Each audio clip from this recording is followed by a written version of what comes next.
Duenean berriz, maila handia, horre eztabaidak izaten dira, beti San Juanak, sua, gote dialako elementu fijo batzuk, hortik ateratzeak gustatzen zaigulako, baina betire lotura bat mantenduz.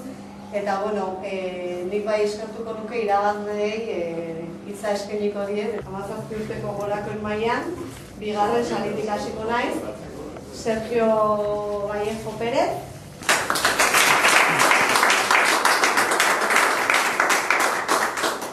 Sari honekin bai aipatu, izan zala hasieratik atentzioa dituzu kartel bat, eta horre eztabaida egon zen, betiko lehen aipatutako koloreak, baino askotan hortik atera, baino herriko jaiak iragartzeko balio behar duten kartelak, esaten dut ulertzeko gure eztabaidak ere nondik noa juten diren, ez?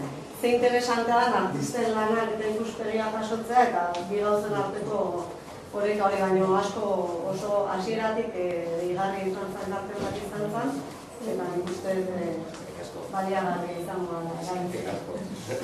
Ni esker. Zerbait azaldu nahi bat ez duzu. Eta lehenengo saria, Juana Lazkano Aljamurentzat.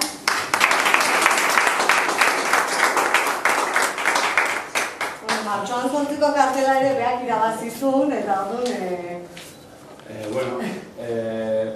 Aclarar que no es una rata lo del título, que la gente me decía, ¿es una rata o no? Pensando en la idea del cartel, sabía que tenía que ser algo relacionado con la hoguera. Y lo que empecé a pensar es qué quemaría yo en la hoguera. Pues quemaría muchas cosas, y entre esas muchas cosas, pues cabrón, muchos cabrones. Sí, la idea es eso, el título. Y luego, metí los colores corporativos, o no sé, el Andoain, el amarillo, el azul o el dorado. Y eso, y darle una vuelta a la hoguera, en vez del fuego, pues el final. Y el humo y eso. Venga, bigarren sari bezala, ondo zegoela orain eskainiko duguna, eta lehenengoa deserto utzi zen. Orduan bigarren saria da Maider Arabaolaza Errezabalentzat.